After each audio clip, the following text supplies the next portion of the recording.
whatever move I make, I'm not doing something huge. Unless someone good comes along and that's worth spending, I would just save it for the offseason. Let's just talk about it. The Oilers allowed 8 goals to the Stars before Thanksgiving in an 8-3 loss. And then on Saturday... Only game of that night, by the way. Right. That was on Tuesday. They were on the solo special ahead of fucking Wednesday night's game, and they got the absolute piss kicked out of them. That was the angriest I think I've been as an Oilers fan, maybe in my life. I texted Tyler the next day, and I said, hey, man, feel weird doing this, but can you give me 5 minutes on the show today? And he said, of course. Mm-hmm. What time do you guys need me? And I said, oh, no, we already did our show. I'm saying, can I be on your show today? Because I need 5 minutes. Yeah. And he was like, oh, yeah, weird. Sure. So they had me on and they just let me go. And I was here at the studio doing some work.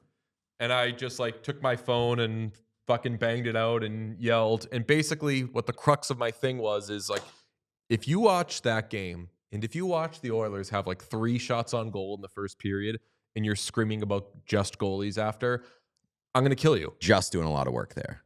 What? Like, just you goalies. can scream about goalies. Yeah. But if you watch that and you're like, see, they're never going to win with Stu Skinner, blah, blah, blah. I'm like, oh my fucking The only God. way that they're makes never sense. going to win scoring 0 goals. But the only way that makes sense is if you say they're never going to win with Stu Skinner behind this defense.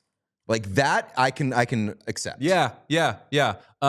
So I had my little meltdown about I'd love to upgrade the goaltending, of course, but the idea and this simplification of they're not scoring goals and they don't know when to get off the ice, Trent, because of their goalie. And so I get off the ice. Came around to like I've said it before, where it's like if these guys hate Stu Skinner so much that they're like, we're not going to try in front of him, consciously or subconsciously. What's that's the horrible. excuse in front of Pickard? Right. Well, I mean,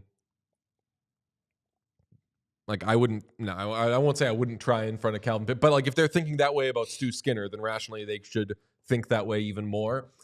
Well, that sucks. But I would say, okay, you guys are babies, but you win. We'll get rid of the goalies. But I don't think it's that. Anyway. So we're like, it sounds like, and from our discussions off the air, that you're in my camp, which I've been in for like over a year at this point, which is like, you can upgrade the goaltending. It doesn't mean that you have to trade Stuart Skinner.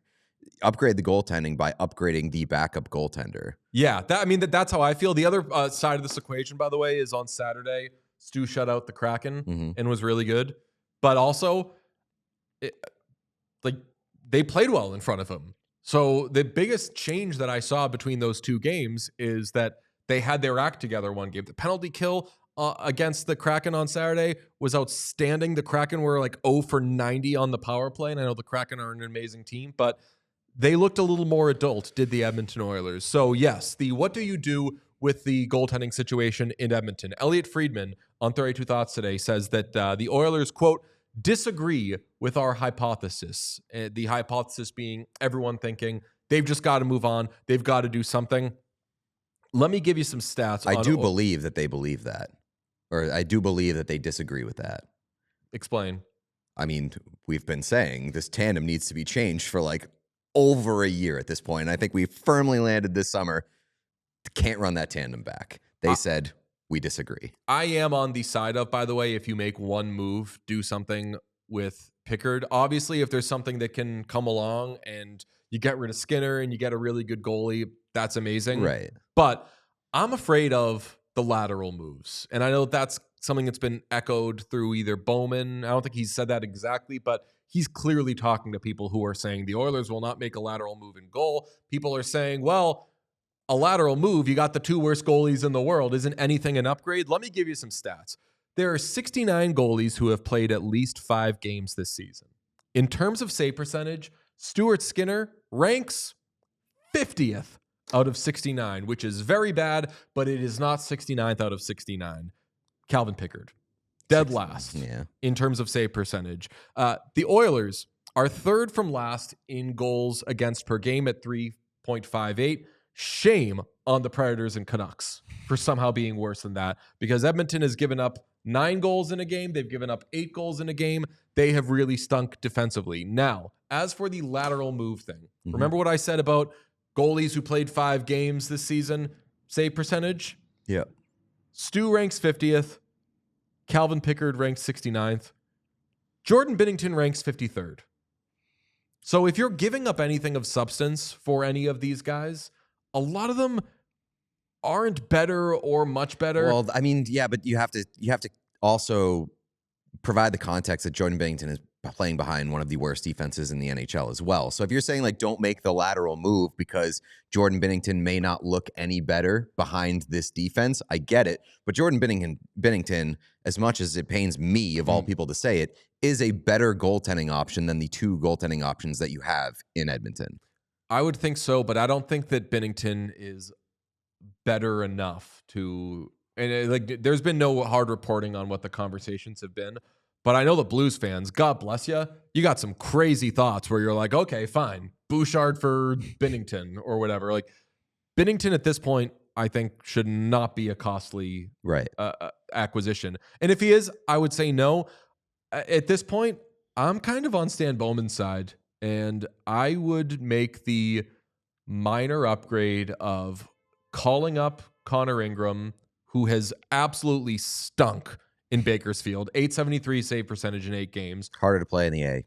Yes. Or I would trade for Michael DiPietro, who, yes, they could have had on waivers. Everyone could have, and they chunked it bad, who has a 936 save percentage in Providence. As a quick aside, Bruins have a good starting goalie, but boy, are those other options that they let go away. Brandon Bussey, 7-1 and 8 starts. Bussey and DiPietro, so much better than Jonas Corposalo.